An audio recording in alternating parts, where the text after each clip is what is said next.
Welcome to another edition of Tabloid Talk with me, Mohammed Ismail. It's always a pleasure being here. This is a show where we talk about issues that matter, or we sometimes just have fun. Like our Facebook page, subscribe to our YouTube channel by clicking the subscribe button below and the bell icon to ensure that you get a notification every time a new video is added. Thank you to everyone who entered our 2 competitions that ended last week. And the lucky winners are ding, ding, ding, ding. Congratulations to Kaylin Renneker on winning the Nandos 1,000 Rand voucher, and to Ashima Ramnarayan, who will be going away on a romantic getaway for 2 to beautiful Saint Lemire. Winners need to contact us on the email running here below on the screen, so please just do that quickly. Eat a lot and spread the love. And so it is that the world has seen another excruciatingly tight US presidential race, with Donald Trump and Joe Biden going neck to neck to win. Although results were not officially declared at the time of recording Tabloid Talk, Biden is set to have won by a marginal number of votes, or rather will be winning by a marginal number of votes. However, a Trump card might still be pulled, and perhaps we will see the current president going to the courts, as Trump says that he does not like to lose. A classic case of who pips who to the post.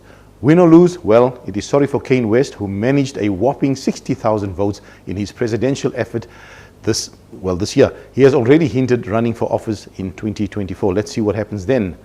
Today, we talk to Mo Vawda, who calls himself amazing. Indeed, he is a stand-up comedian or an entertainer. Many of us know him as we laughed at his jokes, either watching him perform live or in a YouTube video. Born and bred in Durban, Mo Vawda is 100% clean. He is a professional and oh so very funny. We're going to see more of him a little bit later. Considered one of the best of the new generations in Durban comedians, Mo Vawda burst onto the comedy scene several years ago with his stand-out performances, clean-cut material and spot-on accents. Whether sharing stories about him being a doctor of something, married life, living in South Africa or traveling abroad, he has fast become a household name. He has shared the stage with some of the biggest names in the industry, including Riyad Musa, Joey Rasdeen, John Flismus, Neil Green, the Dingelings, and many more. Let's find out more about this clean-cut comedian right after the break. Stay tuned.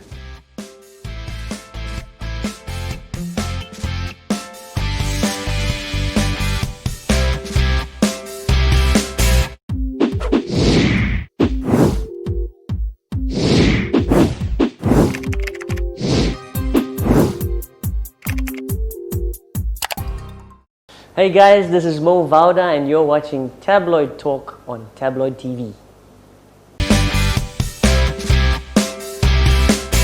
Mo Vawda has shared the stage with some of the bigwigs in the entertainment industry, and is not slowing down anytime soon. He kept us entertained during the lockdown with his YouTube videos. We did some things in the background here before we started, so I'm laughing already with his YouTube videos. And there is a sitcom coming up that's going to be homegrown. You're going to learn a little bit more about what's he planning. We're going to talk about that also. So who is this funny man? Let's find out more. And welcome. Thank you for having me, Mr. Mo Ismail, aka Batman. Well, why do they call you Batman? Listen, they say you're the clean guy. No, I'm clean. Yeah. You don't have to use the F word. No, I was talking about having a shower. That's exact. No, I don't swear. No vulgarities, nothing. No, nothing. You've never not said even off stage. No, not even off stage. No, and when you're angry? You have to get me to a certain point, and when you hear a word like the F word coming out of my mouth, you need to run the other way, even if you're Batman. Yeah. They say you're amazing. Well, I say I'm amazing. But I'm okay. You say you're amazing. Yeah. I say I'm Batman. So I mean, tell us about the amazing part when you started in entertainment, your very first gig. Oof. What was it like, and what got you into comedy? It's a sad story actually. When in 2012, my dad passed away. 2013, sorry. And it was very difficult for me to cope with that. He was this guy, very happy, lovey, laughing, making everyone happy and laughing. So I wanted to live his legacy. And so what I did was I started being this guy who's very happy and fun, which I was originally, but I just started to be more of it. And then I saw you're the original fun guy. Exactly. And then I saw this advert at university, because I lectured there. And there was this guy, "Do you think you're funny?" And I was like, "Yeah." And I took this thing, and this guy told me, "Listen, come on Monday, 2 days from now, and come and do 5 minutes of comedy. I said, what, 2 days? I need to prepare. And, 5 minutes of comedy, it's a long time. So, and it was in this dingy, dodgy bar. Was it always in dingy, dodgy bars? That's how you start. Yeah. That's how, smoke-filled rooms and all that nonsense. Yeah, and as a Muslim guy, it's very difficult for me. But That's I really, haram stories. yeah, exactly. I just wanted to, but I had to go there, get it done. I just wanted to do it. So I went in there. I did a whole bunch of Pakistani accent jokes, and people just ate it up and they loved it. And then I never looked back. It was just amazing, and it helped me cope psychologically. To see people laughing, and in that moment they forget all of their stress and worry. That's what comedy is about. So that was your healing process. Yes, yeah. So it was very much of a healing thing for me. And laughter, they say, is the best medicine. Exactly. You have a doctor title. I don't have it yet. Wait. Doctor, right? Yes. You're a doctor of what? Like statistics. Statistics. So yes. You're good with figures. Yes, I'm very good with all figures. So if, like I say, 38, 24, 36, stuff like that. No, those are just random numbers to me. So you can't do heart surgery and all that nonsense. You do the analysis of those numbers better than I do, Mr. Batman. Yeah. How do you come up with the content of your shows? Oh, well, so I use everyday life. If I see something funny or I see something that could be funny, I take it with me and I try and tweak it here and there. And most of the stuff that I talk about, I pick on myself. So I do a PhD joke, so I pick on my doctorate a lot. I pick on my what I've done in my life, my travels to Swaziland and America, and how they thought I was a terrorist there in America at the airport. So did you go in with a kurta and everything through customs? I wanted to, but I didn't want to get me into Turbo in the works. The glove situation. Cavity search. No. You would have probably liked it. No, that's your 3824. I don't know what gender you were talking about there. But anyway, yeah. So I pick on myself basically in my humor. I have lots of fun with it. And sometimes I pick on things that what's going on at the moment, the current situations in the country, or internationally, what's going on, like COVID and that kind of thing. Yeah. Just a little bit about COVID, right? Yeah. How did you cope with COVID as an entertainer, for example? Because you had a lot of videos that you were making at home and putting it out on YouTube and still making people laugh. I watched one or two of it, but it made me fall asleep. Lies. I saw your happy faces. Your wife even called me and said, 2 o'clock in the morning, Mo. Come on, man. I'm kidding. How does my wife have your number? I won't tell you that. Okay, right. Thank you. Entertainment closed down. So there was no stand-up comedy, no stage time, and obviously no income from comedy. But I still really, as you know, I said, it's a very healing thing for me to make people laugh. And it satisfies some dopamine or whatever in my brain. Right. So I just continued trying to do that on video, and then social media started growing in that way. And I used to have lots of fun with it. So it wasn't more of me trying to be funny, but it's just me being trying to cope with life. Actually, comedy helps me cope. And you're coping well? Yeah, I'm doing okay. I'm having fun with comedy. As you know, it's not my full-time job. It's my part-time passion. My full-time job is a lecturer at the university. I teach statistics, which I'm doing my PhD in. Okay, right. Yeah. So I do have a grasp of numbers and not those types of figures. You got a real graph, right? Yeah, exactly. Yeah. Your first time on stage, did you freeze? Yeah. Did you freeze? And that whole 5 minutes that I did, I told you about, it was so nerve-wracking because at this dingy, dodgy bar, my mother came to support me there. Is that the reason why you could just not use the F word at all, right? Okay, no, don't even drop an F-bomb. Yeah, exactly. And my mom came into this place sitting on the table with a scarf and, and she's like, what did you bring me to?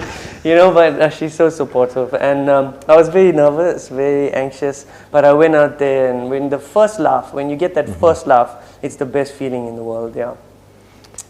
Worst moment on stage was probably that for you? No. Best? No, it wasn't. So tell me the worst moment and tell me the best moment. Okay, worst moment when somebody calls you and says, okay, listen, come and do whatever you want on stage. This is one of those happy birthday functions and people are happy to see you. Just do whatever you want. And it's all these very strict and stern Muslim crowd, you know, and you go up there and you prepared a different type of set. So you go up there and you start doing this thing and you don't hear a single laugh. Not a single laugh, and everybody just sitting there cross-handed and looking at you, and oh my God, it's the worst. So the non-laughing Muslim side of things. Oh yes, of course. And but afterwards you get some of those uncles and the aunties coming and be like, oh, that was so funny, so good, you must carry on doing that. But they didn't laugh. They didn't laugh. They didn't laugh. They didn't laugh the whole time. The best laugh I ever saw in that function was like this. It was that. That was it. It was quite embarrassing, but yeah, that was the worst moment for me. Okay. Yeah. Oh, sorry, man. No. How's your dance moves? There's a new trend in this thing going, Yes. John Woolley Gate. Yes, yeah. I have no grasp of dancing at all. Don't even No try. Jerusalem, no John Woolley Gate. Nothing. Nothing at all. Nothing. You can't get It's me haram, to shake right? my hips. Yeah, it's haram. It's haram, Dancing absolutely. is haram. But that's my excuse, right? But I genuinely can't dance. Yeah. I can try, but dancing. I have to look for questions here now. So you've got a new sitcom coming up. Yes, yeah. It's Little bit more called about it's called Azzy and Dave. Yeah. So Azzy being me, Asghar. I'm a Pakistani who lives in Durban for the past 4 or 5 years. But why Pakistani? Can you be an Asian? No, well, Pakistani because I feel like it's a very nice topic to talk about in South Africa. The xenophobia, the migrants coming from other countries and how they're treated in this country. You know, I just want to show that migrants are. You don't have to feel bad to have them in the country. You know, that's the whole vibe I go for. I have been doing 3-minute movies on my personal Instagram, and you can see that one of them is called Cohesion Games, which is Asghar, but the different type of Asghar. It's different characters. But he's also brand new from Pakistan, coming to South Africa, trying to fit in, very lonely guy, and somebody throws him a bone and says, yeah, come and join us. And it's the happiest moment in his life. So that's the vibe I'm going for. So Asghar is a migrant, and his best friend is Dave, who is a white South African, and they go through these adventures because their life is down and out now. You know, they lost their job, lost their girlfriends, and Asghar doesn't have a girlfriend. He has a potential marriage partner. You know how it goes. That's our second cousin. Yeah, exactly. Yeah, it's a sure. setup, and so they lose them, and then the tenants are going to kick them out, and you know, and there's lots of humor in between, lots of funny dialogue, lots of funny situations, very unique. Nothing you've seen like this internationally as well. And we're trying to keep it Durban based, but it doesn't mean we're using Durban funny. We're using international funny with the spice of local. So it's going to be lots of fun. We're having fun writing it. We're having fun talking about it, the characters, developing those characters. It's just absolutely stunning and beautiful. How far is the script grown, and when do you guys start shooting? So we're starting to shoot end of this month. We have written most of the episodes already. We've got the skeleton, and we've written the dialogue for about 3 to 4 episodes already, so those are ready to shoot. Yeah, and we're hoping that in the next 6 months it will be all shot and ready for... How many episodes are you anticipating? Between 8 and 10, yeah. So for the first season, we're thinking that there's going to be more seasons that's going to come Well, through. we would hope so. And which platforms are going to be shown on? Have you not decided on that yet? We haven't concluded any of those negotiations. Obviously, we'd like the big names, Netflix and Showmax. You But can't mention Netflix on my show. Come on. oh, sorry, no. But and we want you as well too. Do you have a part for me in the show? Yeah, of course. You can be the I'll feature big tree. That's what. Only I'm just going to stay there. Just Not like a... no, you maybe guys a off the curve. bouncer or a bodyguard or something like that. We'll put you. You're going to in be that Pakistani on the show because you guys have been unemployed. Now you're going to go back and you're going to do the thing, and I'll be the bouncer going to throw you out of the club. Oh, I love that. That's a good idea. Yeah. Pay me for it. Nothing Yeah, like. no, fantastic. You're Yeah, going to come absolutely. there and you're going to tell us, please get out. You know. How has the entertainment industry treated you? On a whole, and is it very sort of selective in the kind of people they want to come on stage, or how are you defined? Let me put it that way. Yeah, well, the industry is very, very cutthroat, and it's not particular individual or particular personality or character. It's just whether you can do it or not. There's obviously a lot of time spent on stage without getting any remuneration or any type of recognition for a very long time. And to build that up is very difficult. So if you can't stand that type of, trying to find that word, if you can't stick it out, then you won't make it. And if you're not funny in the first 6 months, give it up, because you're never going to get there unless there's some type of miracle and you become somebody else. So I have to give up that idea of becoming a stand-up comedian. Well, you are funny somewhat. You might make it, I'm not sure. But let me give you an example. In my first year of comedy, there was 60 new comedians that came. 60, just an influx. And that was 2016. And then of that 60, there's 3 of us that have made it. So right now, that's where it stands. So there's also a movie you involved in right now. I think it's either out or you're busy shooting. It's going to come out soon. It's busy shooting. It'll be out in probably the next 2 months. It's going to all the local cinemas. It's going to be a good one. It's called Fish's Tale. I'm not any lead actor or anything, but I play a small role as an Indian Chinese guy. So Indian Chinese. So it's a very weird mix. Yeah. But yeah, my name is Lajesh Tong. I'm Chinese. I come from China, and it's going to be I'm a bank manager. So it's a lot of fun playing that character, and I'm getting robbed by the 2 lead actors, who are the dumbest people on the planet. That's the vibe it's going for. But yeah, so that's the movie. I think it's got a good enough vibe in it. I haven't seen the whole thing. I haven't seen the full script. I just know my part, so I can't talk too much about the whole movie. But yeah, it's going to be fun. In terms of comedy in general, excuse me, in South Africa, which is the strongest province that attracts entertainers like you? Is it KZN? Is it Gauteng? Gauteng, for sure. I mean, Gauteng has the biggest scope for us. When you go there, you get paid well, you get the best stage time, and I hope that Durban builds up eventually. When I started in 2016, there was no platforms. That's why there was the dingy, dodgy bars. But eventually we got traction, and there was companies that were coming up that were pushing comedians, and so it got us out there. And now I work a lot with Riyadh. Blue Bloods is my agent.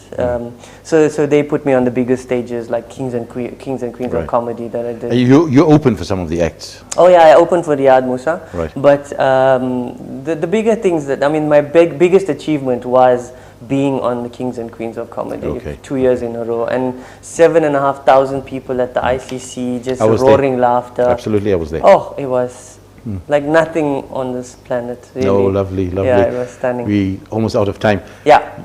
Is there room for up and coming comedians? Definitely. So there's this new agency called the Friends of SA Comedy. So they are the new agents in Durban that are taking these new guys and putting them on stages and giving them stage time. So yeah, if there's anyone like that, they can definitely look them up. I'm going to audition for that. Yeah. I was going to ask you Batman or Spider-Man, but take out your wallet. Just take out your wallet. Yeah, there you go. Check there, people. That's it. That's it. He's a Batman fan. I am. Absolutely Batman fan. The amazing Batman, Mo Vawda. Yes, of course. Thank you very much for coming onto the show today, Tabloid Talk. It was a wonderful experience having you here. Very, very much appreciated. Any parting words, young and upcoming people, some advice or something? Well, thank you for having me. For somebody who wants to be in the industry, if you're finding it difficult to find your feet in the beginning, it's absolutely normal. But stick it out. Be there, and if in 6 to 12 months you're finding that you're not funny, quit while you're ahead. I'm not trying to be bad, but yeah, that's the best. You're a bad, clean comedian. Yeah. Be bad in a good way. Yes. Thank you very much, my brother. Thank you. All the best. There you have it. Watch this clip after this this break or before the break, whichever comes first. It was an absolute pleasure having you on the show. I'm Mohammed Ismail. Don't go away. We'll be right back.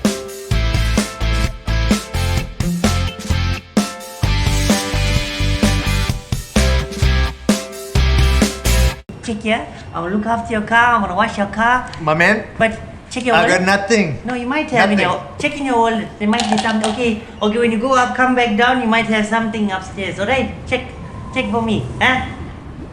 Okay.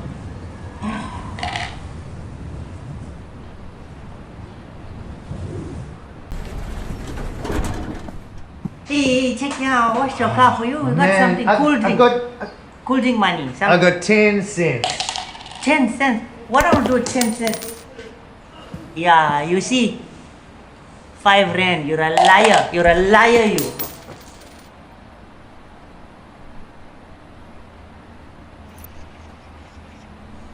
Where this came from? I don't know. Wait, let me see something.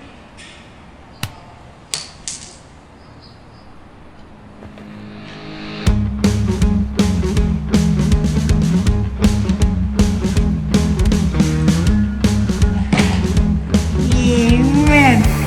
Amen.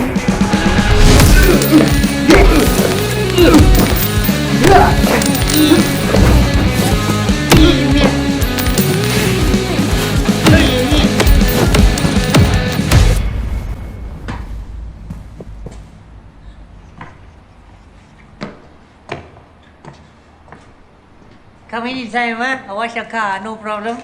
Huh?